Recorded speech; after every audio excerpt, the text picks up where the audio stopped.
Assalamualaikum warahmatullahi wabarakatuh.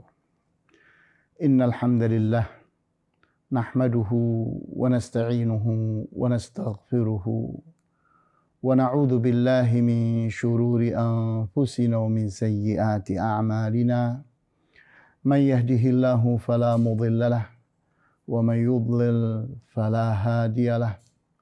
وأشهد أن لا إله إلا الله وحده لا شريك له وأشهد أن محمدا عبده ورسوله لا نبي بعده نصلي ونسلم على رسولنا الأمين وعلى آله وأصحابه ومن تبعهم بإحسان إلى يوم الدين وبعد إخواني وأخواتي في الدين أعزكم الله. Pada kesempatan kali ini insyaallah kita ingin membahas surat Al-Isra ayat 18 dan 19. A'udzu billahi minasyaitonir rajim. Man kana yuridul ajilata ajjalna lahu fiha ma nasha'u liman nuridu thumma ja'alna lahu jahannama yaslaha madhmuman madhura. Man kana yuridul ajilata, barang siapa yang menghendaki kehidupan dunia, ajjalna lahu fiha ma nasha'u liman nuridu, maka kami akan segerakan untuknya pada dunia ini apa yang kami kehendaki bagi orang yang kami kehendaki. Thumma ja'alna lahu jahannama yaslaha.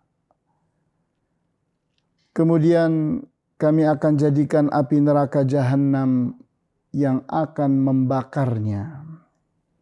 Madhmuman madhura. Maka dia saat itu akan menjadi orang yang tercela dan terhina. Wa man arada al-akhirata wa sa'a laha sa'yaha wa huwa mu'minun, dan barang siapa yang menghendaki kehidupan akhirat dan dia berusaha dengan usaha yang semestinya, dan dia dalam keadaan beriman, faulaika kana sa'yuhum mashkura, maka mereka itulah orang yang usahanya terpuji. Kita perhatikan dua ayat dari surat Al-Isra ini menggambarkan kepada kita tentang keharusan kita di dunia ini untuk punya harapan, punya tujuan, punya target, di mana kita hidup ini bukan asal jalan, bukan asal hidup, tapi hidup ini harus memiliki tujuan. Kita berada di dunia ini untuk apa? Sehingga Allah paparkan pada kedua ayat ini ada dua tujuan. Yang pertama adalah dunia ini, yaitu orang hidup di dunia untuk mendapatkan dunia.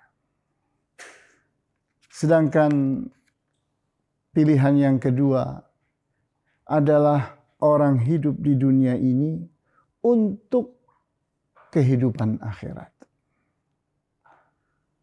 Dan kedua-duanya memiliki akibat. Bukan sesuatu yang lewat begitu saja. Sehingga di antara tipuan syaitan kepada manusia, dibuatnya manusia lalai. Sehingga dia menganggap bahwa dunia ini tidak ada apa-apanya.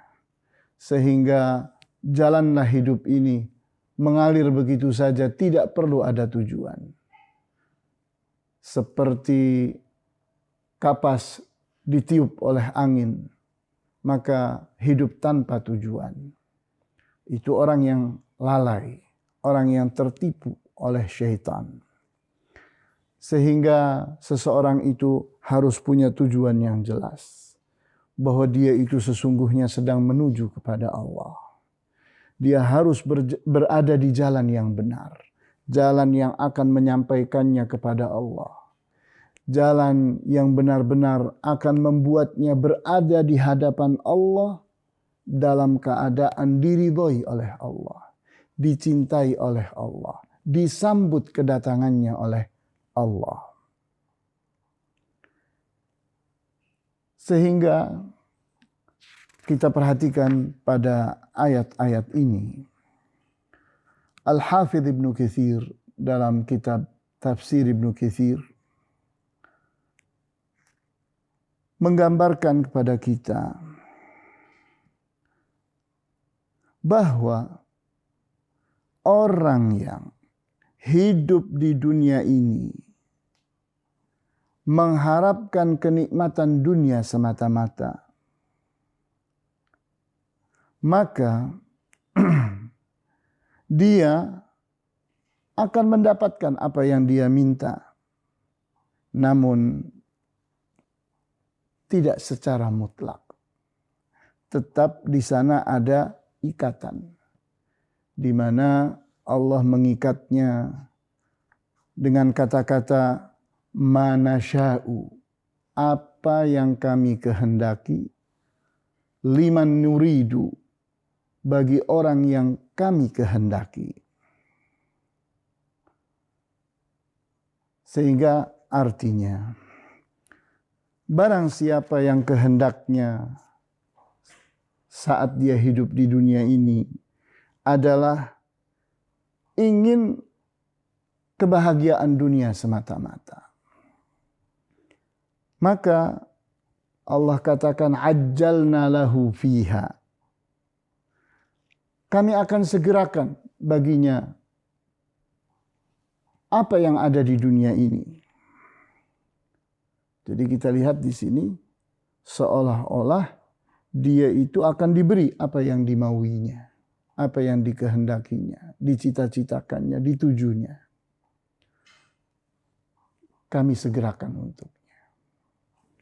Tapi catatannya mana sya'u, yang diberikan hanya apa yang kami kehendaki. Artinya dia punya kehendak 1000, Allah menghendaki 100, maka dia akan dapat 100. Liman nurid, bagi orang yang kami kehendaki. Artinya tidak semua orang yang seperti itu cita-citanya akan dapat seperti yang dicita-citakannya. Tidak. Tergantung kepada kehendak Allah. Tapi yang pasti, thumma ja'alna lahu jahannama yaslaha. Kemudian kami akan jadikan api neraka Jahannam itulah yang akan membakarnya. Ini yang pasti. Bahwa orang yang berkehendak dunia akan mendapatkan dunia pada apa yang Allah kehendaki bagi orang yang Allah kehendaki. Itu catatan. Tapi dia sebagai orang yang salah, bercita-cita dan bertujuan, mendapatkan balasan dari Allah. Itu pasti bahwa salah cita-cita, salah tujuan akan menyebabkannya masuk ke dalam api neraka Jahannam. Sehingga dia pasti di api neraka Jahannam nanti akan menjadi orang yang mazmum, tercela. Kenapa? Karena memang dia manusia yang tidak mulia, hina. Cita-citanya tidak mulia. Cita-citanya hanya dunia. Maka Allah akan menghinakannya. Di mana dalam banyak ayat dan hadis bahwa orang yang hidupnya hanya menuntut dunia adalah orang yang hina. Karena Rasulullah SAW mengatakan, ad-dunya juthatun wa tullabuha kilab. Dunia ini adalah bangkai dan para penuntutnya tidak lain adalah anjing-anjing. Sehingga tidak ada orang yang semata-mata menghendaki dunia akan menjadi mulia di akhirat nanti. Tidak ada. Karena dunia itu tidak boleh diutamakan. Dunia ini tidak boleh diprioritaskan. Dunia ini tidak boleh disendirikan dalam cita-cita. Tidak boleh. Karena itu adalah orang yang kesasar. Orang yang salah jalan. Orang yang tersesat. Madhura, dia akan menjadi orang yang terhina, sengsara, karena dia tidak mendapat apa yang dikhayalkannya, bahwa dia akan berbahagia, ternyata dia tidak berbahagia. Dia ternyata hanya terbatas mendapatkan apa yang ada di dunia yang begitu cepatnya bergerak dan semuanya habis. Sementara kehidupan akhirat itu panjang. Kehidupan akhirat itu abadi. Sehingga dia akan berada di api neraka dalam waktu yang begitu panjangnya dan dia akan menyesalinya. Sebaliknya, waman aradal akhirata, dan barang siapa yang kehendaknya adalah akhirat, dia ingin berbahagia di akhirat, Allah akan memujinya di saat dia itu mengusahakannya dengan cara yang benar, bukan asal cara. Sehingga tidak pasti orang yang tujuannya benar, caranya benar. Belum tentu. Orang itu harus berkehendak yang benar, dan untuk sampai kepada apa yang dikehendaki dan ditargetkannya itu dengan cara yang benar. Sehingga Al-Hafidh Ibnu Katsir di sini mengatakan, wa sa'alaha sa'yaha ay talaba dzalika min tariqihi wa huwa mutaba'atur Rasul sallallahu alaihi wasallam. Sa'alaha sa'yaha, dan dia mengusahakannya dengan caranya, dengan cara yang semestinya. Talaba dzalika min tariqihi, dia mencarinya dari jalannya. Kita ingin bahagia di akhirat, maka jalani. Allah telah tentukan as-siratul mustaqim, jalan yang lurus itu apa? Itulah yang dijalani, dia akan sampai ke tujuannya. Wa huwa mutaba'atur Rasul sallallahu alaihi wasallam.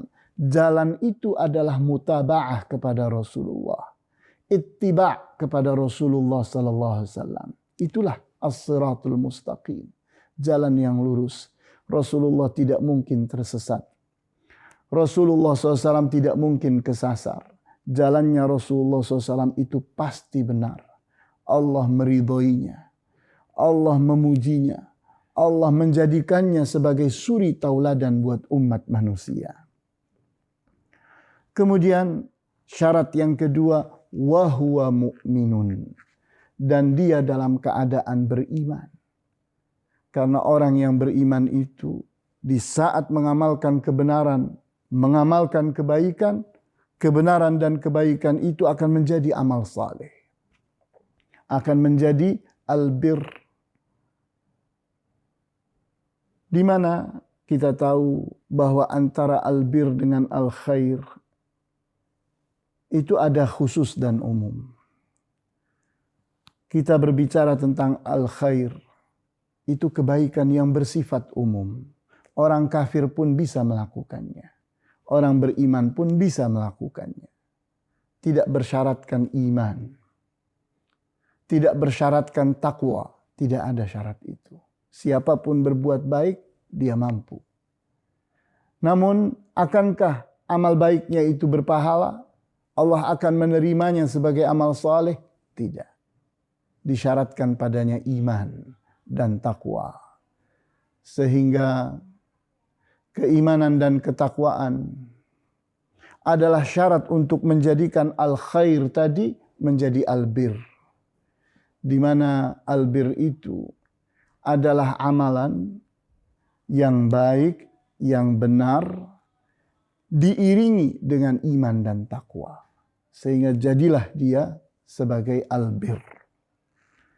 Jadi kita lihat di sini, orang itu akan sampai kepada kebenaran dengan dua catatan. Yang pertama, jalannya harus benar.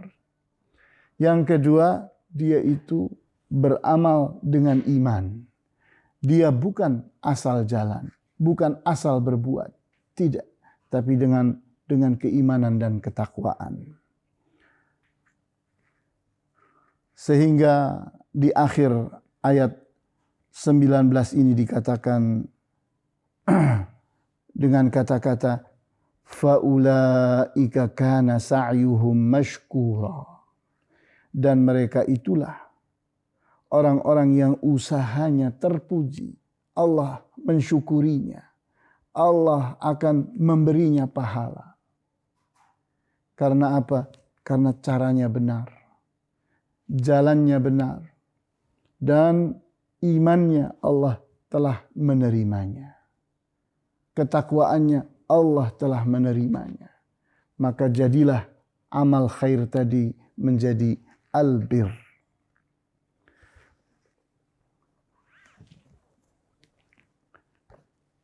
Di dalam kitab Min Akhlaqis Salaf yang ditulis oleh Ad-Doktor Ahmad Farid, di mana kita melihat pelajaran dengan nomor 22.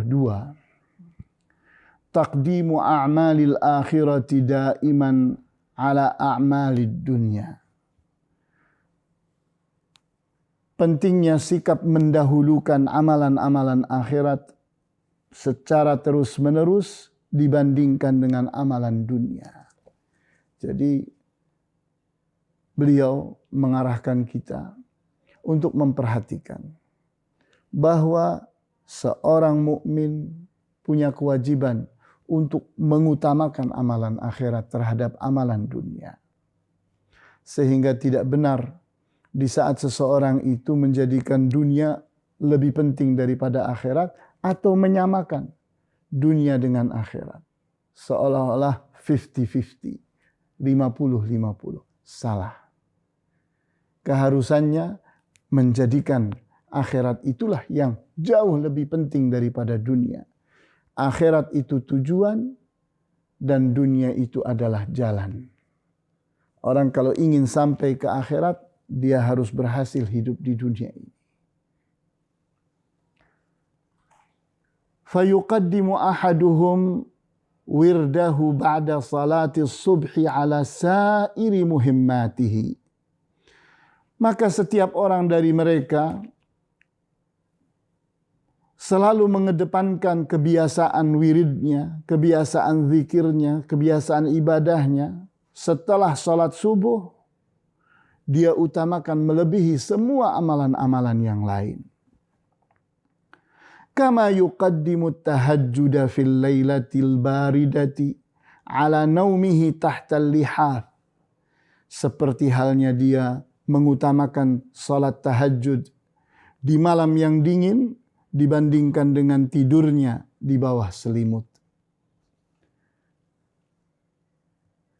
Wa ala dzalika darajat salafus salihu rahimahumullah. Begitulah apa yang biasa terjadi di kalangan para ulama as-salafus salih. Faman asbaha wa hammuhu fid dunya fahuwa kharijun an tariqihim. Dan barang siapa yang muncul di pagi hari dan cita-citanya semata-mata dunia, maka dia adalah orang yang keluar dari cara hidup, dari manhaj as-salafus salih. Sehingga kita lihat di sini, ini bedanya. Bahwa seseorang itu haruslah mengedepankan akhirat, mengutamakan akhirat daripada dunia.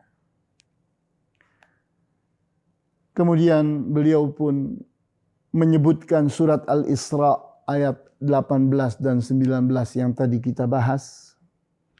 Kemudian beliau menyebutkan hadis yang diriwayatkan oleh At-Tirmidzi, sanadnya dhaif tapi mampu meningkat menjadi hasan, di mana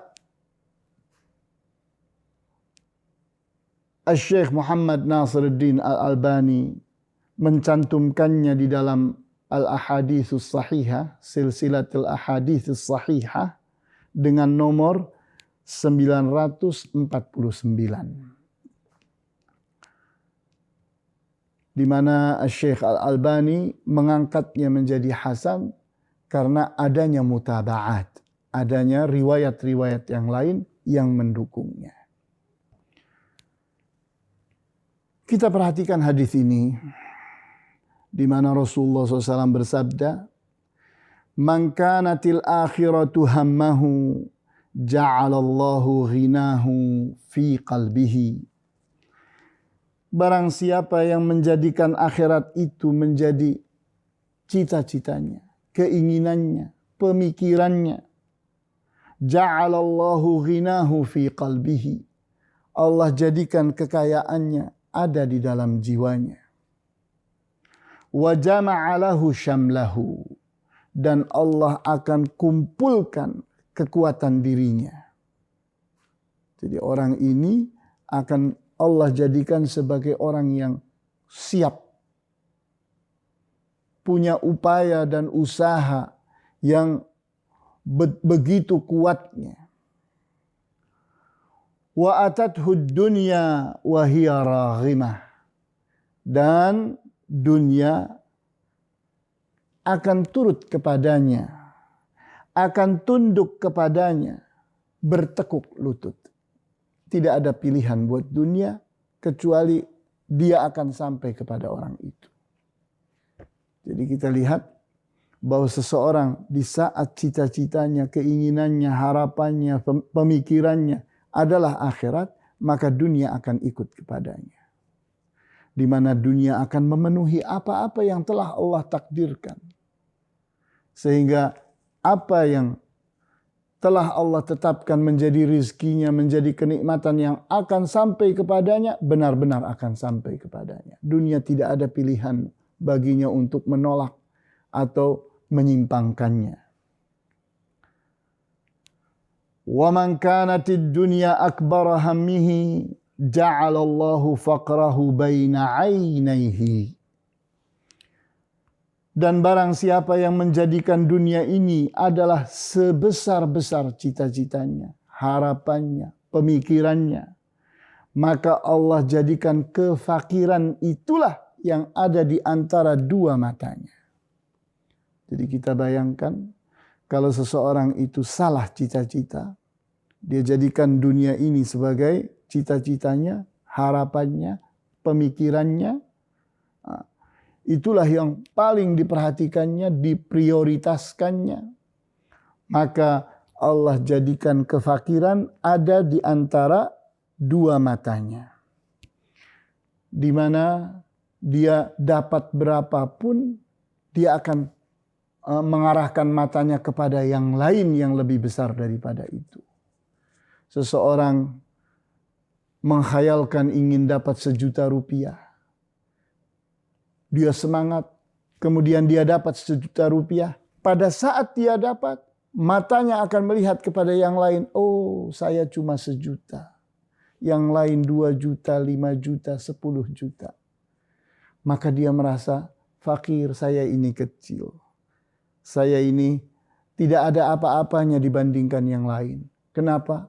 Karena dia selalu mengarahkan matanya kepada orang lain yang lebih daripada dirinya.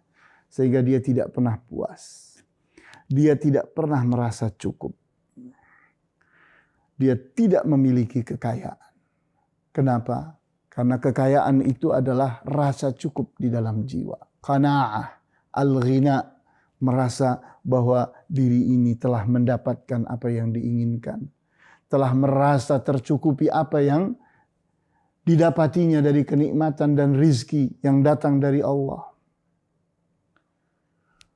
Wa farraqa alaihi syamlahu, dan Allah akan cerai-beraikan kemampuan dirinya.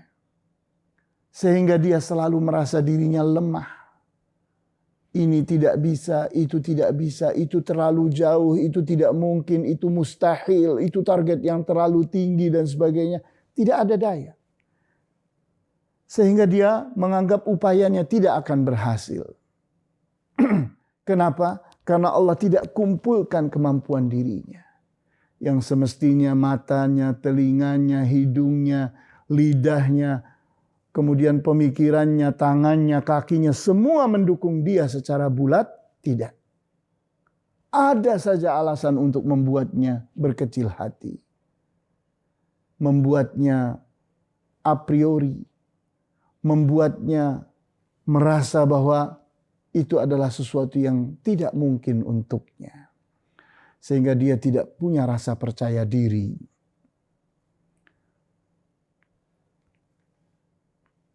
Walam ya'tihi minad dunya illa ma kutiba lahu. Dan tidaklah dunia ini datang kepadanya kecuali yang memang telah Allah tuliskan untuknya. Sehingga artinya bahwa orang yang membesar-besarkan dunia, hidupnya tidak akan barokah. Dia akan dapat rizki dan kenikmatan yang Allah telah tuliskan bahwa dia akan mendapatkannya. Tidak akan meleset. Karena takdir Allah tidak pernah meleset. Nasib yang Allah telah tetapkan bagi seseorang mesti akan sampai kepada orang itu. Tidak mungkin ada orang mati yang masih tersisa rizkinya. Masih tersisa kenikmatan yang belum didapatkannya. Tidak ada itu. Semua orang yang sampai kepadanya ajal, artinya semua rizkinya sudah sampai. Semua kenikmatan yang Allah tuliskan itu sudah sampai dan sudah dirasakan olehnya. Sehingga yang hilang pada orang ini adalah unsur barokah. Karena dia selalu merasa kurang. Kurang manfaatnya, kurang kegunaannya. Sehingga dia punya, tapi tidak maksimal. Yang dirasakannya terasa sedikit, terasa tidak cukup. Terasa tidak mampu mengangkatnya, tidak mampu membuatnya sampai kepada kebahagiaan yang sesungguhnya. Sehingga setiap hari dia hanya hidup dalam angan-angan dan harapan. Sehingga setiap hari usahanya hanya berpikir tentang indahnya angan-angan, indahnya harapan. Karena yang telah didapatinya tidak pernah menyenangkannya. Tidak pernah memuaskannya, tidak pernah mencukupinya. Kita perhatikan seorang tabi'i yang bernama Malik ibn Dinar. Rahimahullah, beliau berkata, Man khatibad dunya talabat minhu dinahu kullahu fi sadaqiha la yurdiha minhu illa dhalik. Barang siapa yang melamar dunia, ingin menjadikan dunia sebagai istrinya, sebagai kekasihnya, sebagai pendampingnya, selama-lamanya, talabat minhu dinahu kullahu fi sadaqiha. Maka dunia akan menuntutnya, berikan kepadamu pinanganmu, lamaranmu, berupa agama seluruhnya. Engkau tidak perlu beragama. Sehingga agamanya diberikan total kepada dunia. Sehingga agamanya dia cukuplah dunia ini. Sehingga tidak perlu berpikir tentang halal dan haram. Tidak perlu berbicara tentang hak dan batil. Tidak perlu berbicara tentang benar dan salah. Tidak perlu. Cukuplah dunia ini sebagai cita-citanya. Dan tidak perlu berpikir tentang bagaimana caranya. La yurdiha minhu illa dhalik. Maka dunia tidak akan ridho dipinang oleh orang itu. Kecuali itu diberikan sebagai pinangannya, sebagai lamarannya. Sehingga kita lihat alangkah sengsaranya seorang muslim yang cita-citanya adalah dunia. Dia selalu memprioritaskan dunia. Kenapa? Karena ternyata dunia ini tanggung dan akhiratnya pun tanggung. Tidak ada yang optimal buatnya. Kenapa? Dia usahanya montang-manting, tapi ternyata tidak barokah. Tapi ternyata dia tidak puas. Kenapa? Karena dia itu melebih-lebihkan dunia, namun dunia tidak cinta kepadanya. Sehingga dia tidak pernah puas dengan dunia ini. Tidak pernah merasa cukup dengan dunia ini. Kenapa? Karena dia memang tidak dicintai oleh dunia. Dunia itu hanya akan mencintai orang yang tidak beragama. Sehingga kewajiban kita itu bukan kita ikut kepada dunia. Tapi kita jadikan dunia ini sebagai budak kita. Bukan kita yang menjadi budaknya dunia. Tapi dunia yang harus kita tundukkan. Kita buat dia itu patuh kepada kita. Sehingga agama itulah yang mengatur dunia ini. Bukan dunia yang mengatur agama kita. Kemudian sahabat yang bernama Ali bin Abi Thalib radhiyallahu anhu, beliau berkata, "Irtahalatil akhiratu muqbilatan, wartahalatid dunya mudbiratan." Akhirat itu terus berjalan dalam keadaan maju, di mana setiap hari orang itu sedang mendekat ke kuburannya, sedang menuju ke alam akhirat, siapapun orangnya. Sementara dunia selalu berjalan ke belakang. Sehingga menit yang lalu sudah lewat. Jam yang lalu sudah lewat. Hari yang lalu sudah menjadi kemarin. Terus dunia ini tidak pernah berhenti bergerak meninggalkan kita. Sehingga setiap hari kita itu melihat apa yang telah lewat. Semua telah menjadi kemarin.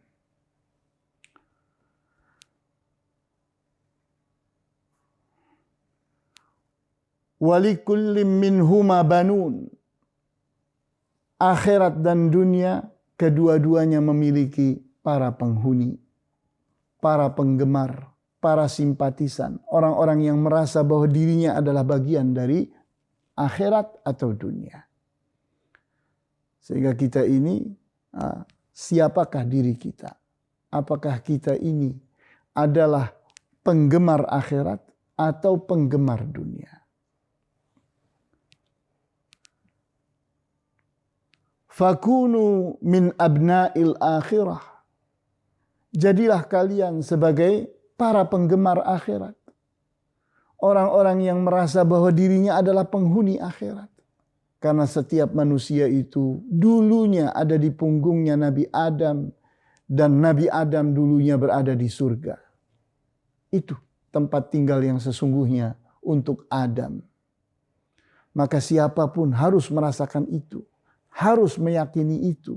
Dan harus merasa bahwa dirinya sedang kembali kepada Allah. Kepada surga.